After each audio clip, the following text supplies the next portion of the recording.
Hey Jeff, how's it going? Okay, Caitlin, how are you? I'm good, thanks. Good. I had a couple quick questions for you. Sure thing. I know we're meeting on the 6th, so that's good. hmm I'm looking forward to that. Um, are you planning to attend our December 11th webinar on okay, so I wanted to give you a sort of a peek ahead. Hi, Jane.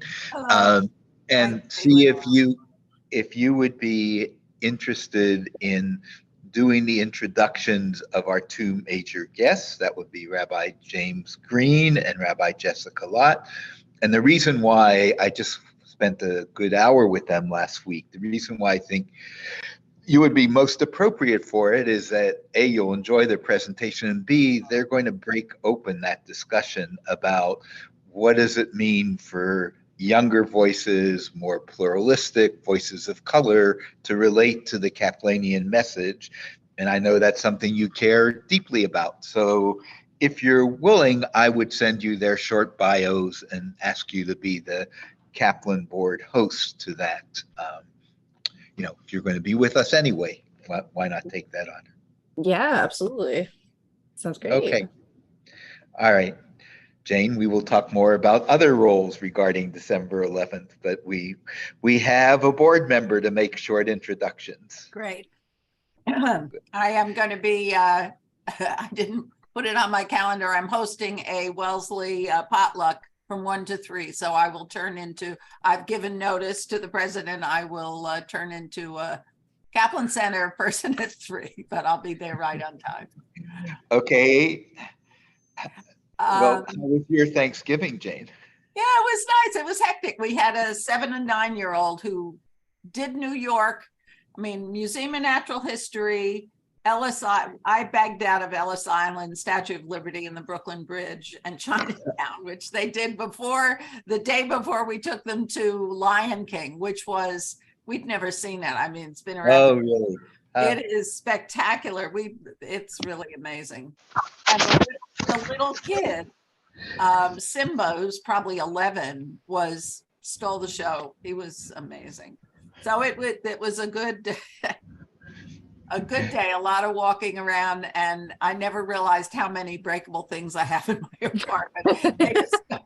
They discovered my 7-year-old discovered my big exercise ball and my little one, and of course, what does a 7-year-old want to do with a ball? Oh, yes. I couldn't send him outside. Lisa took him outside down the elevator and all of that, but the disadvantage of not having a house Well, anymore. you had such a big, beautiful one, so it's a Yeah, double transition. right. Yeah. And Um, yeah. yeah. And Caitlin, did you miss Thanksgiving? Because I don't know. I mean, I know it doesn't happen in It happens in Canada in October. But did you Yeah. personally have a feeling of I wish I was at a Thanksgiving dinner? It was so strange because all of my American friends wished me a happy Thanksgiving and sent me pictures of their Thanksgivings and talked about their Thanksgivings, and it was just an ordinary day for me. So Where Yeah. where did you grow up, Caitlin? I grew up here in New Brunswick, but I have quite a few friends in New Jersey and New York. So yeah. I I didn't know you grew up in New Brunswick. Huh? Yeah. Since my dad's Yeah. military, we spent some time in Manitoba, and we also got posted to Nova Scotia, but that was before I was born. But my parents are from St. John. Oh, wow. Huh. Very nice. Nice. We met when on our Portuguese trip. There were a lot of Canadians, and one couple that we became very friendly with, Summer in Nova Scotia. Oh, that's lovely. It turned out we met them at the restaurant before the trip started. It turns out he and Harvey were a year apart at Princeton, Oh, and knew a yes. lot of people in common. Yeah, Wow.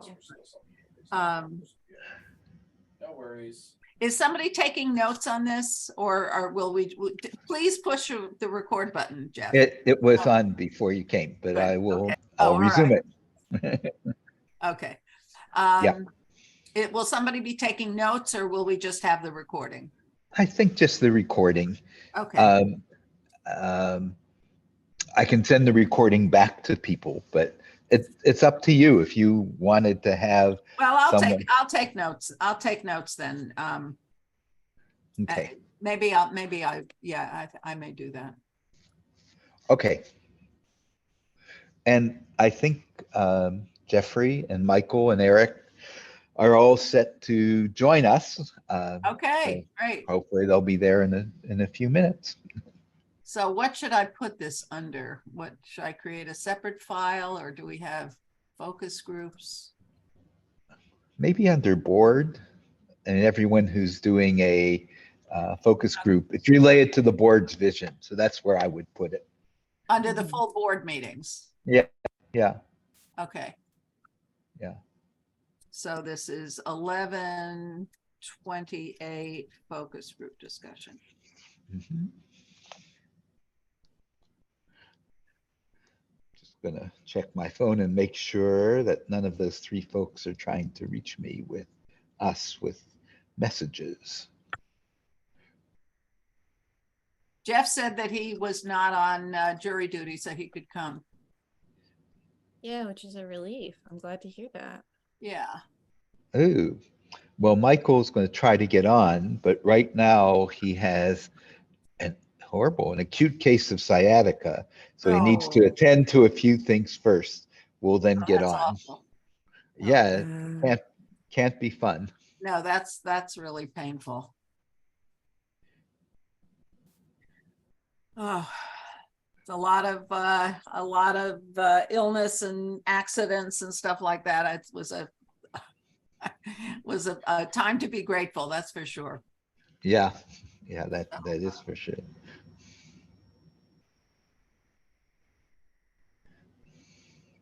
Hi, Eric. Hi, how are you? Good morning, Eric. Talking to Caitlin about the non-Thanksgiving that you celebrated. Yeah. Yeah. I'm Yeah. sure you had American colleagues as well that had the day off. Well, I had people tell me, oh, we can't do something on Thursday because it's, Yeah. well, that I did have. Yeah. Yeah. Yeah. But I only had one friend who actually used to keep American Thanksgiving. It was, originally from the States, and Right. he moved to Israel. Mhm. So I don't know anybody here in Montreal. Nobody in my circle actually.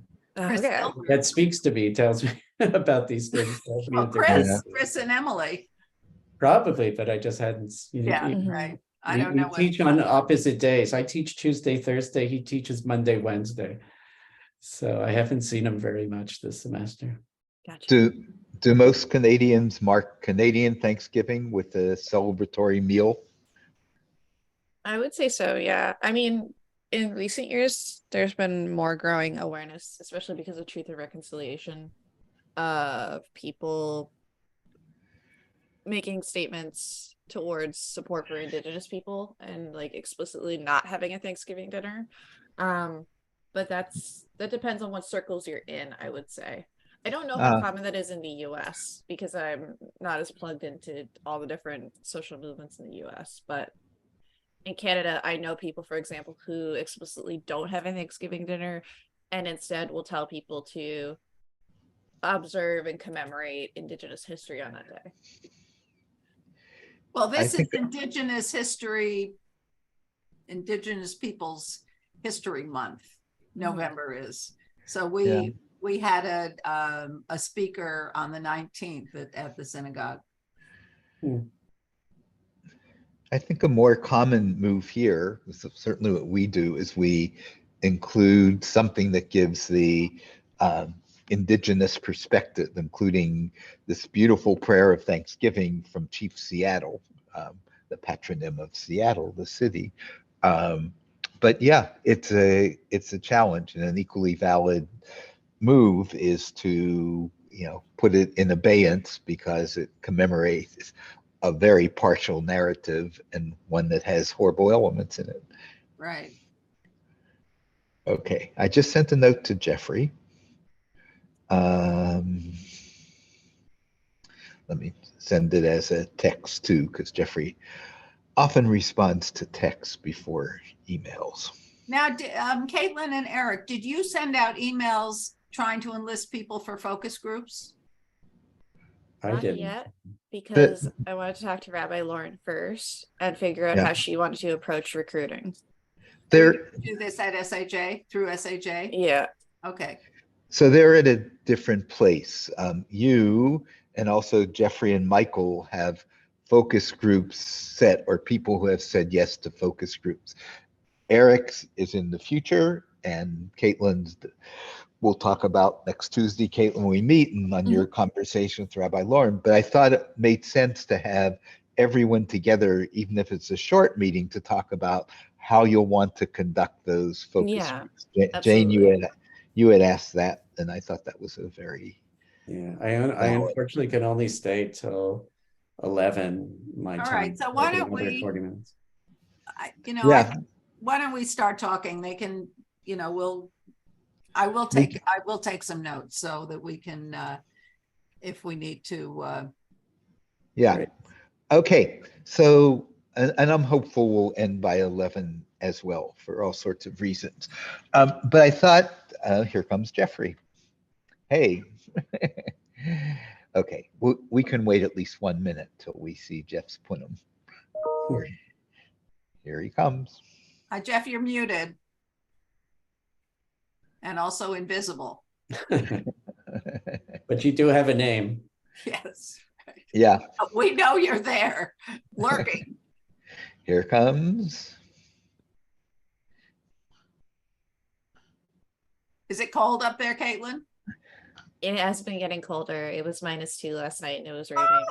Yeah, so the rain is probably going to start to turn to freezing rain and sleet, and we've had snow on the ground intermittently. It hasn't really stayed, but not really looking forward to getting into the colder temps. The Maritimes have had crazy weather in the last. Oh yeah. Okay, I just asked Jeffrey to unmute, but I don't know if he heard us yet. Ask to unmute. I'll ask again.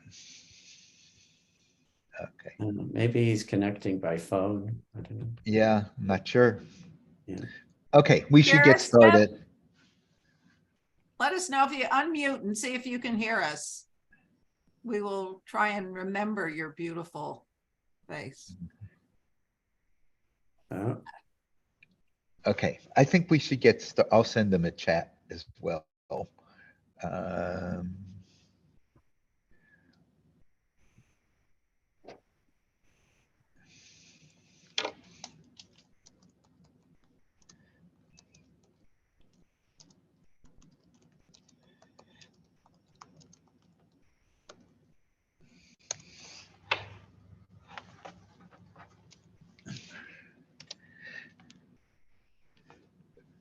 I'm looking outside with dismay. The apartment building just put up big fiberglass shields out on the porch, I guess to protect against the wind. But what they effectively do is take away my beautiful view of downtown Minneapolis that I've had for 7 years. Anyway, okay, so let me call Jeffrey, and if I don't reach him right away, we will just let me just say that your questions where you're zooming from the warm up, I think. Hi, Jeff.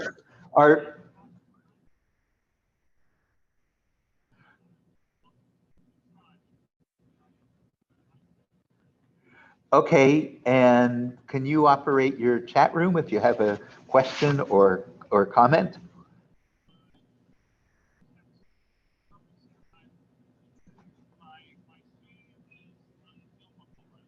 Okay, so I'm going to leave the phone on so that you can, say, Jeffrey, I have a comment here, and I'll hear it. Okay, I'll let folks know. Okay.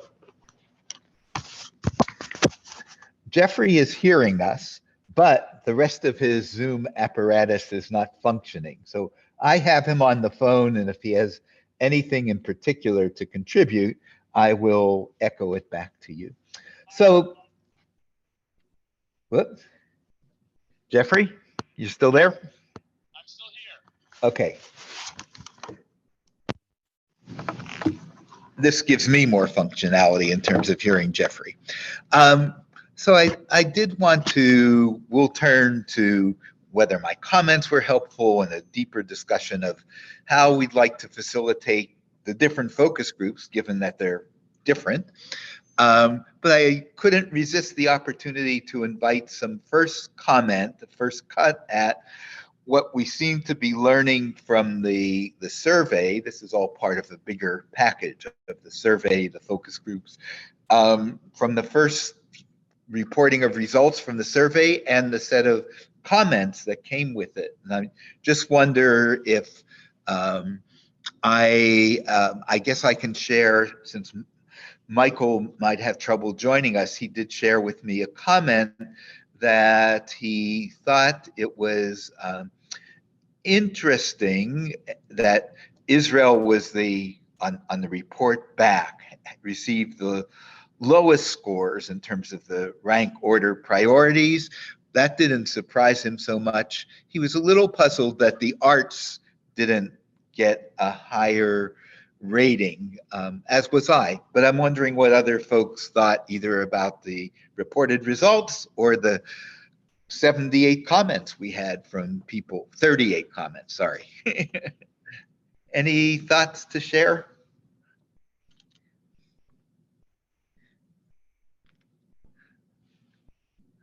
Caitlin, go ahead. We're informal. Just Oh, cut. okay. Okay.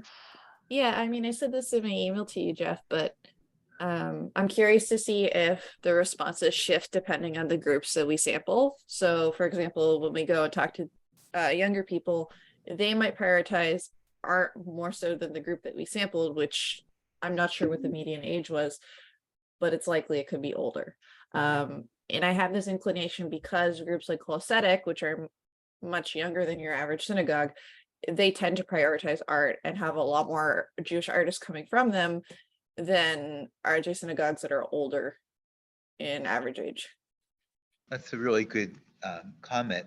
I had given some thought, and throw it out there when we talk about how do we have a meaningful hour with these people. Not everyone who will join the focus group took the survey.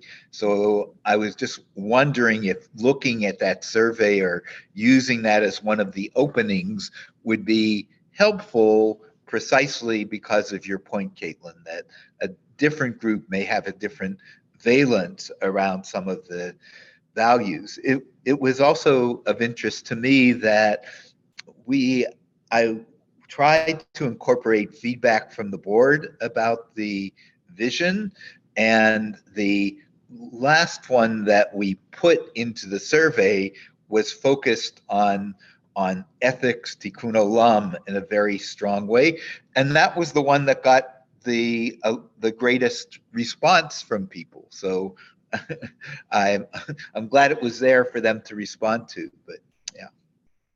Yeah, but that coincides with all surveys of Canadian American Judaism, where in the liberal world, the data always shows that behaving ethically or contributing to ethics is number one, and remembering the Holocaust is number two, and then everything else follows. Yeah. So I, in terms of your first question, I personally don't think there's a need to start off with the survey, just because. I mean, the arts is in the original vision. Right. It's one of the points in the vision. And I think the benefit, I think the additional value that the vision text has over the survey is, first of all, it has within it certain things that are not in the survey. Sure. And second of all, it kind of fleshes out what we mean by some of the issues. So personally, I just think that the vision itself, which is not so long, can elicit a richer conversation, so that if it was 20 pages, I would say, well, people are going to look at it, but 1.5 to 2 pages, I think people can be expected to look at, and it will just be a better launching board, I think, for talking. Yeah, I think it is richer. Some of the feedback that Jane and I got at the RRA board was, even at 1.5 pages, it's too long because our synagogue's vision statement is 2 short paragraphs. However, here's the caveat. Or 3 sentences for Liz Yeah. Baldwin. Yeah, I think one of the things this reminds me of is it's important to ask people to take the time to read the vision. One of the unfortunate things we had is people were trying to read on the fly, and that was because we were part of a bigger agenda of stuff. But whoever we gathered together, we should encourage to treat the vision seriously. I would say in terms of, I'll just say this quick point. I think in terms of like the size question. So I think the thing in the vision statement, which is analogous to what Liz Bolton's saying, right, is kind of like at 1 or 2 points, we have one, we have it right after the Heschel quote, and the other one before we have the 7 points of what we want to do, where we basically say in 3-4 sentences, basically that we think Mordechai Kaplan is important, raises a lot of key important issues, and we want to make sure that his agenda is engaged with in the future, critically or uncritically. So in a sense, that's our 3-sentence statement. Well, I think that might, I am, let me start off by saying I've never been very good at this mission vision distinction, and I was glad to see that the mission statement has been revised to eliminate academic conferences and the things that we're not planning to do at this point. But I'm wondering whether the specifics in the vision statement that we have before us don't belong in the mission statement, and that the brief vision of what we think Kaplan stands for and why we think it's important to continue plumbing the depths of Kaplanian thought for our current situation, if that might be enough for the vision, and then be more specific in the mission. I think that's a valuable perspective.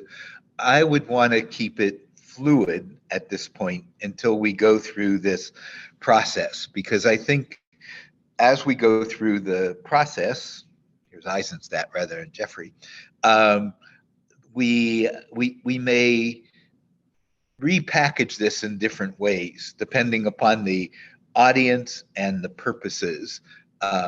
It's true, Jane, I remember that when we asked if the vision had some poetry to it, what people pointed to was the introduction and the Heschel quote and the one along with it. But I wouldn't suggest repackaging yet. I would keep that in mind as we gather more perspectives. I did want to note a couple quick things from the comments, and then we'll talk more about how we see the focus groups unfolding. First of all, I was sympathetic to people who said this was interesting and challenging and very hard, because rank ordering is always hard. I'm reminded of Max Kadushin, whose classic works on rabbinic Judaism are an argument against pulling apart. Values live as part of he called it a values complex. They're all together. So pulling it apart is exactly, hey, Michael, refuah shlema. Oh, nice to see feel you. Better. Thanks. It's not fun. Yeah. Oh, it's awful. No, I am sure. Michael, and Jeff, we're talking about some of the comments we saw and some of the patterns, and then we'll turn to doing the focus groups.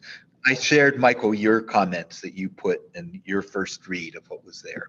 Anyway, I was sympathetic to how hard it is to prioritize. And one comment really struck me, which was the person who said, well, I see we're interested in ritual.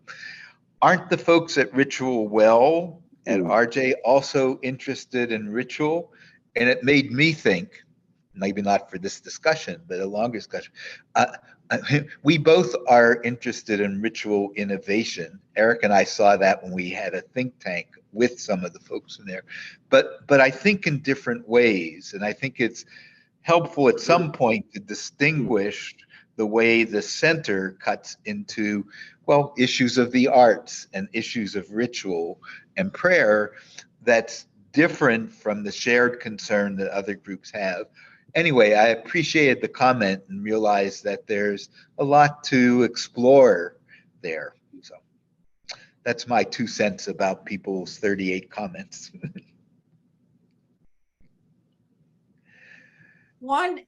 Another thought I had is that this is a Kaplan Center vision statement. And when we get to priorities, shouldn't there be some relationship to what we think we are able to do as a Kaplan Center?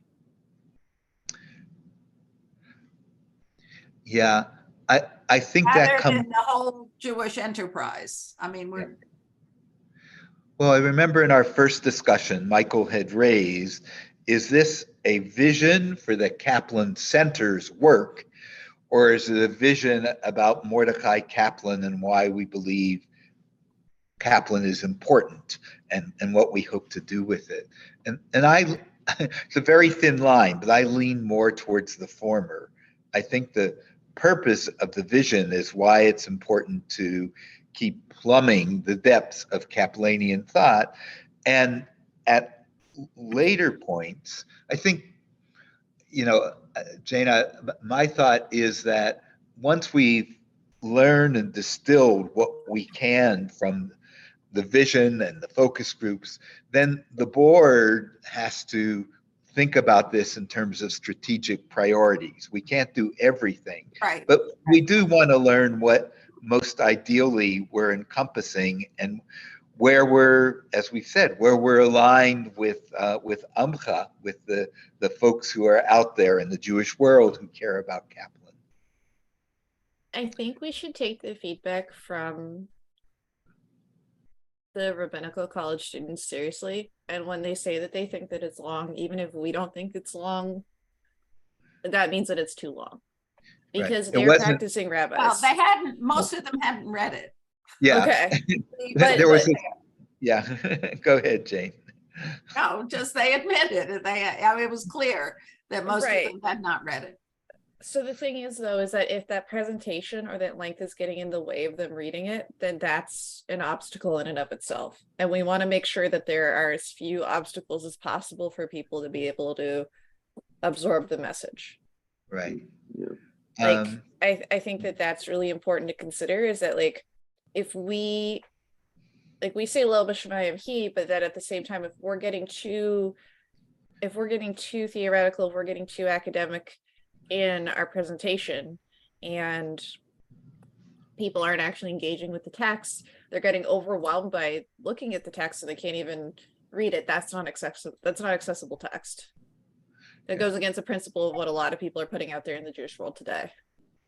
Yeah, but I'm just speaking personally, I would be totally open to any distillation of the text that streamlined it, but didn't dilute it.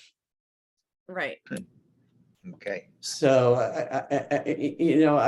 I think the thing that sets us apart, frankly, from reconstructing Judaism is that we are engaging with Kaplan in a deep way, and we are seeing his work in a deep way. And I would be concerned that any over distillation would kind of erase that basic difference and would all be, the past has a vote but not a veto, or we believe that Judaism is a civilization or whatever. So I think a lot of that detail is what makes it clear, what our commitments, what's the nature of our commitment to Kaplan. So any way we could make that more compact without diluting it, I'd be a total fan, but I wouldn't be a fan of diluting it to make it shorter. I don't know if you noticed, but one of the questions to put to the group was, we recognize that this is a long statement. if it were reduced by 80%, what's the heart of it for you? And I think in particular this will read different for the academics that Eric is planning to gather together probably after our panel with Arnie, David, and Nancy to go into greater depth. There, the missing of significant elements would be thought of as an artificial truncation of a complex thinker's thought. However, Caitlin, oh yeah, you're still here.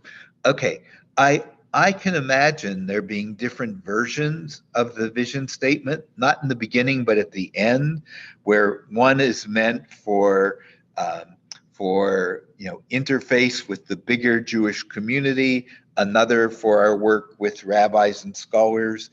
But I think the way that we get there is by engaging with the fullness of it and seeing if there are other people who have taken the time to read carefully the vision statement and still come back to us. This is really long. This is not how I work in the world.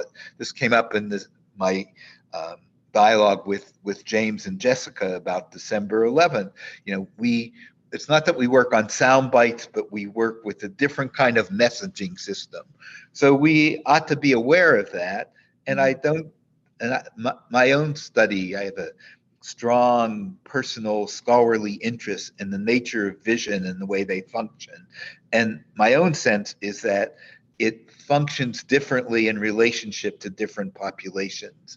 And I think in the end, we can do some grooming, some adapting, and have a file accessible to the Kaplan board and others that has the full statement, the shorter, the more mission driven, and some significant notes about this is the piece of it that the Kaplan Center board believes we can tackle over the next couple years, but we want to at least know what we're bracketing and putting to the side.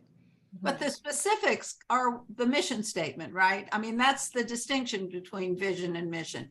The mission is what's possible for us and what we have decided to take on. No? That's right. That's an important distinction that further gets divided between broad mission and strategies and tactics. So it's a complex layering, but in general, you're right.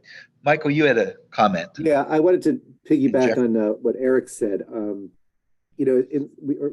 hearing and seeing, certainly at the college and even with the newer members of the RRA that we live in a post-Kaplanian world, and I think Eric really said something really important, that what we've created here with the Kaplan Center is a place where we're not post-Kaplanian, where we wrestle with Kaplan, and I think that's a really important distinction. And I don't know whether, and that's why I think the center is so important. I don't really want to be specific in saying that, but I think for me, that's what's behind a lot of this. The Reconstructionist movement is post-Kaplanian, and we're not ready to go there yet. Well, that brings up something Jeff and I were talking about before. Is Kaplan a man of his times or a man for all seasons? Oh, great. Someone's got to write that essay. Oh, that's brilliant. So the question is post-Kaplanian, is there any meat to that idea? Elliot Tepperman, my rabbi, mentioned something about we've gotten beyond Orthodox Kaplanian, and I'm thinking that that doesn't make any sense for someone who believes in evolution. Orthodox Kaplanian is I have to talk to him about it.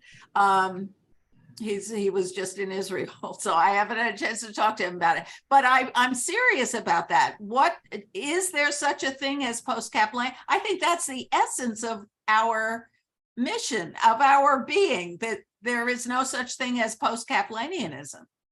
I think the way you formulate it, Jane, makes for a wonderful webinar next year around the time of Kaplan's 40th yahrzeit. It's right. Very felicitative. I've been thinking a lot about that. Yeah. When I look, and Eric, thank you for picking out that business about Ralph Nader. you know, here he is, a man right now. Now, I think it would be interesting to see whether there are concerns that we have as Jews in terms of social justice and racism that don't find a kernel in Kaplan. And it may be. I think that would be interesting. The college, I think, feels that. I think they feel that they're anything to do with sexuality. Yeah. Anytime you come across any comment in Kaplan about sexuality, you go, please don't say that, please. In the Soterics manuscript, he has a line about homosexuality. That's an abomination. Yeah, certain things about race too, certain things about women, it can be a little bit constraining. And so I think post-Kaplanianism is a real thing. It's just, it's developing. Like, we only see certain expressions of it because it's relatively new. But maybe it's trans-Kaplanianism. Well, whatever we call it, it's like, yeah, right. But is there another level at which he talks about social justice that kind of that subsumes that? Yeah. Jeffrey, you had a comment. Yes. We all know that Kaplan is never that easy to read. So I find that these focus points really do help with the values of what Kaplan and what we're trying to do. I found them very helpful, but I do know that when I was creating camp and trying to use Kaplan and the values of Kaplan to sell to the board, they were somewhat reticent. It took me a while to expand it. So, my feeling is that yes, these might be wordy, but I think that it really does explain what each of the values are that need to be part of the mission for the Kaplan Center. So that's my vote. And if rabbinical students can't sit down long enough to read it, well, sorry. Jeffrey, those were our colleagues. They weren't rabbinical students. These were the Reconstruction Rabbinical Association board, the leadership. Yeah, I know. Yeah. A heavy agenda. and yeah. So I want to talk a little bit about Jeff. Go ahead, Jeffrey. So I do think I agree with Eric. I think they can be streamlined. And if we can streamline them and not detract from what each of these values might be, and make it understood, and then even have a ... that I think some of these are self-explanatory, but we do need an asterisk to pull them to. So we also have. Go ahead, Jane. No, that's a point that I wouldn't have picked up, Jeff, not having read, as widely. But the fact that while Kaplan's writing is a challenge, these are the values that represent the essence of his thought. I think just a teeny bit of framing like that might be helpful. Right, and we do have some templates, and you'll see at the December 11th webinar, there'll be the formal launching of the Great Kaplanian Report Card, how we've done over the last 90 years. And the Cedar-bound process gave us a chance to do Orego Achat on 1 foot, the condensation to about 20 to 30 words for each of the 6 major bullets. Now, there is a slight difference of alignment between that and the vision, but by and large, it incorporates the vision in as capsuled a form as I can imagine. So we've done some of that work. We just have to figure out when it bubbles up in our repertoire and when we're using which tool. But I think we should think of this now, putting together a lot of the comments, as a chance for people to see the richer presentation. And if there's some fluff there, they'll let us know. But we want to give them a chance to respond to it. And a little bit, I want to turn back to whether the questions that I suggested, which certainly didn't come from Sinai, will be helpful to you as the facilitators. I want to say a word about making this process smooth and less burdensome on all of us. And to do that, I often turn these days to our incomparable, very competent administrative assistant, Sheridan Zuther. So I'm talking to Sheridan after this call. I'll remind her that she has some work to do with the focus groups. And what we have two focus groups that are fairly formed. Jane's from the who put out a note to the whole Kaplan Center listserv and has 5 or 6 people who are together. And I have, I think, 7 rabbis, Jeffrey and Michael, who are part of the Mefarshei Chazon Kaplan, the 21st century Kaplan interpreters, who said they would join a focus group. So what I will ask, by the end of the week, I'll share that information with both of you, knowing that Caitlin and Eric's will come later. And I'll ask you to be in touch with Sheridan and give her your best times, over the next month. Let's say we'd be nice if we can get this done by the end of this year. I think it's valuable.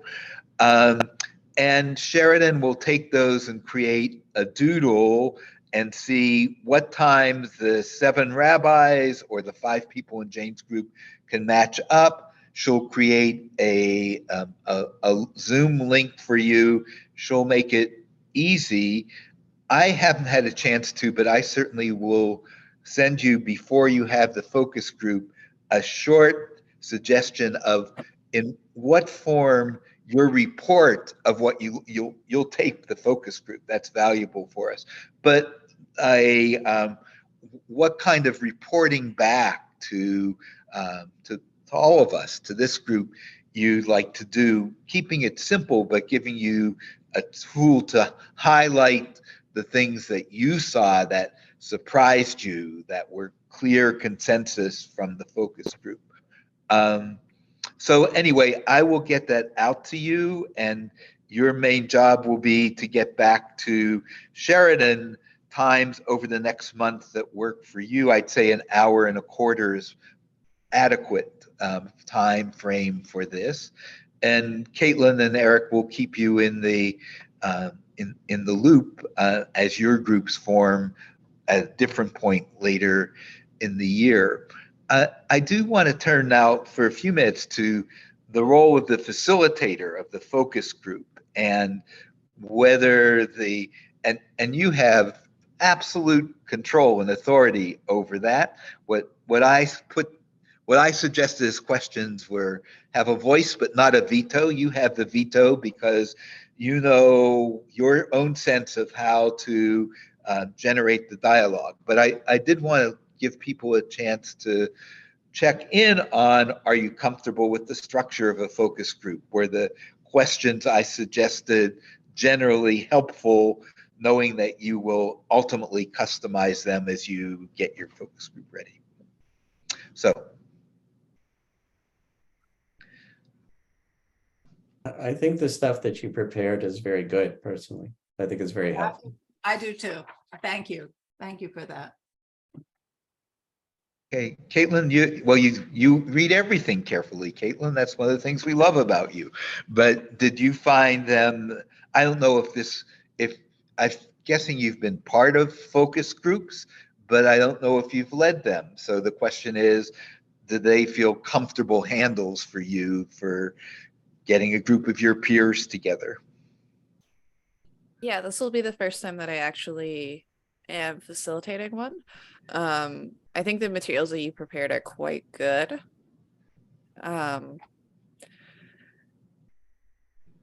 The only thing that I think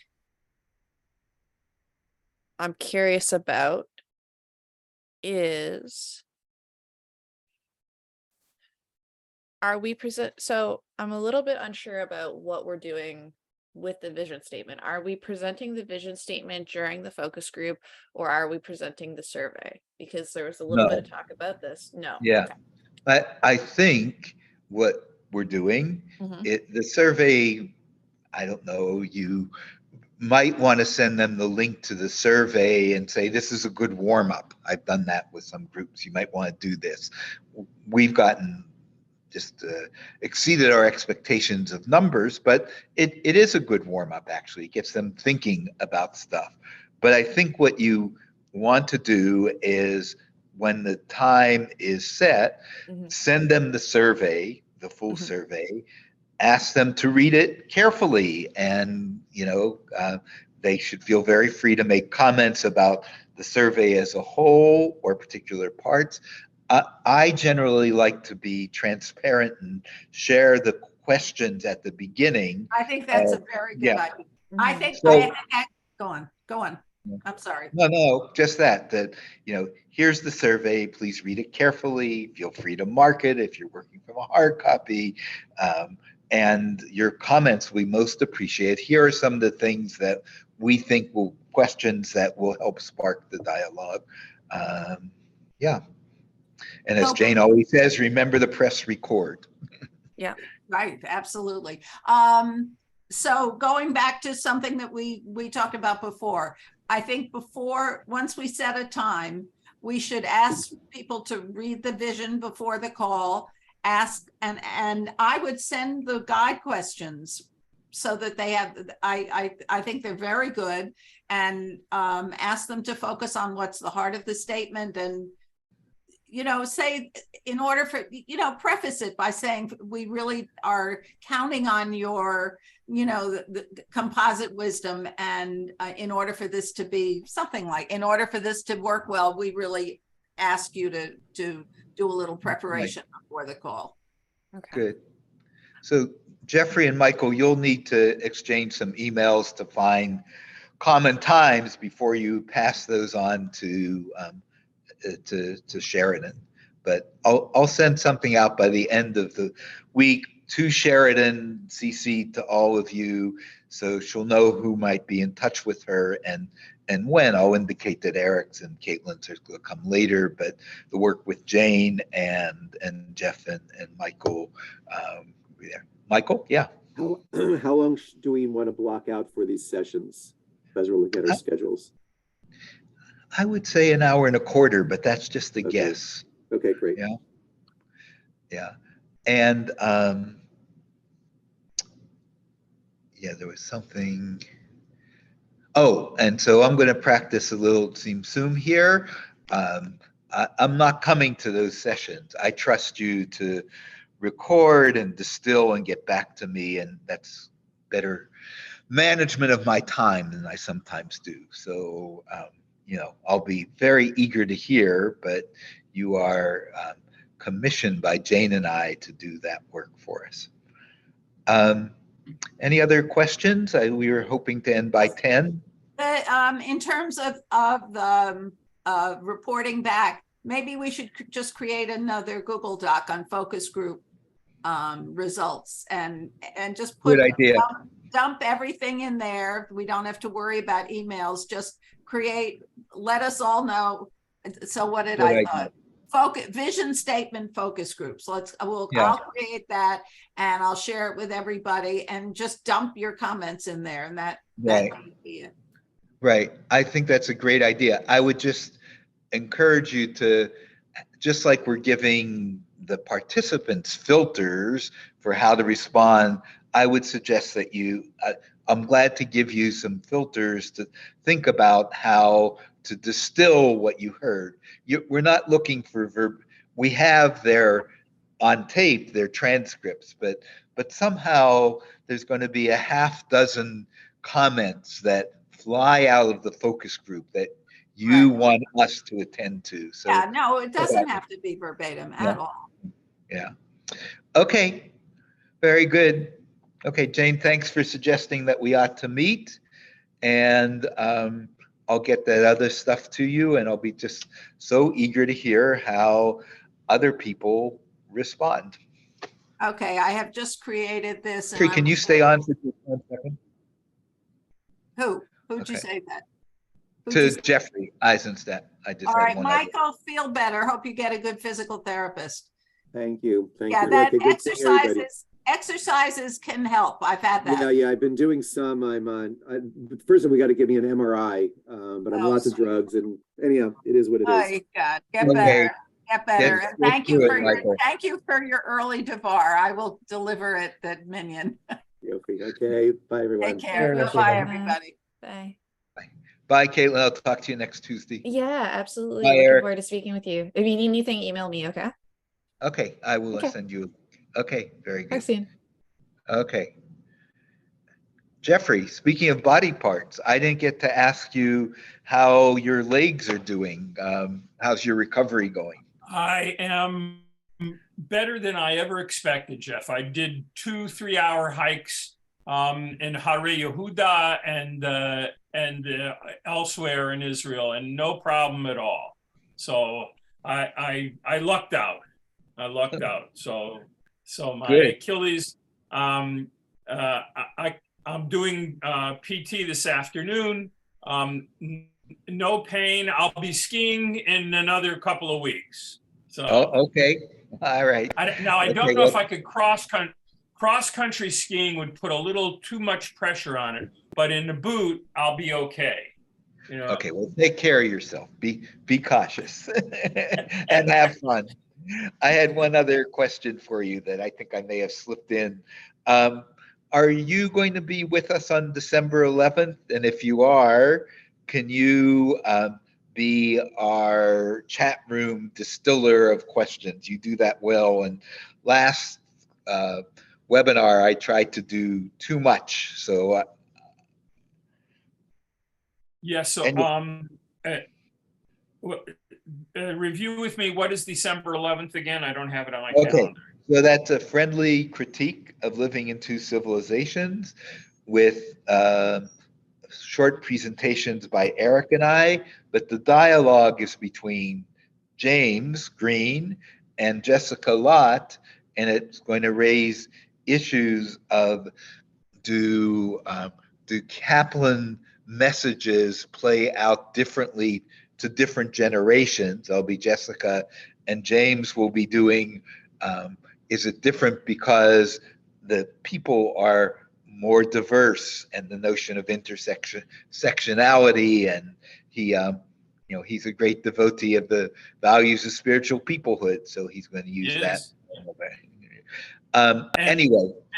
And so you want me just to go through the chat and try to put together the questions? Yeah, pick out the ones that you think are the most, well, first of all, some of them are the same questions in different forms. You may have one that comes out of it, but yeah, you did that a couple webinars ago, and it's just helpful for me to pay attention to other things and have a different board member going through the chats, and we'll take 10 minutes at the end for you to, or 15 minutes for you to put a couple, not all. We always invite people to stay on after the presentation, where any of the comments can be rebroadcast, but the ones that you think are really rich and most interesting. Sure. What time? Do me a favor. What time is the call Eastern time? Excuse me, 3 o'clock. 3 o'clock Eastern. Yep. Okay. Yes, I will do it. Okay. Thanks, Jeffrey. I appreciate it. Okay. Okay. Well, be well. I think I sent back to Fidelity a note saying that we couldn't cash this check to your Fidelity, and that they would please let the donor know. So they should be back to you. What happened was interesting. The person who you spoke to created a guide letter that said that these funds should support the work of the Mordecai Kaplan Center for Jewish Peoplehood. So she did hear something of what you said.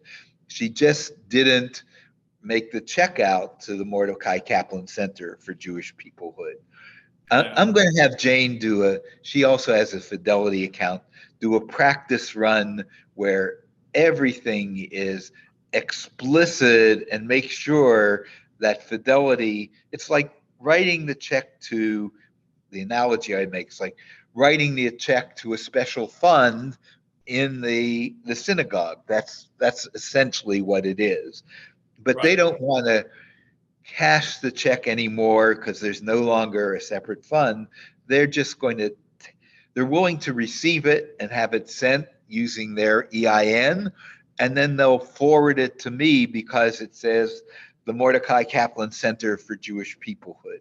So I'm going to make sure that Fidelity's able to do that. I think they are. It's like if I asked you to write a check to the synagogue to Jeffrey Eisenstadt's Rabbinic Discretionary Fund. But anyway, they Okay. did hear part of what you said. All right. All right. Okay. Yeah, I told you I had it took 2 calls because they were so confused with it. And I sent you, I followed your text exactly. They just couldn't get it. So, yeah. Okay. Well, I'm going to All let right. Jane coach someone from Fidelity through and make sure that if people get the message, they can enact it. I'll get back to you, and Okay. they will too. Okay, Jeffrey, Thanksgiving All right. was good. Miriam got up okay? Yes, she did. She got back. So everything was okay. We came back. There were a number of COVIDs in our family. So we ended up not having Thanksgiving in the Berkshires. So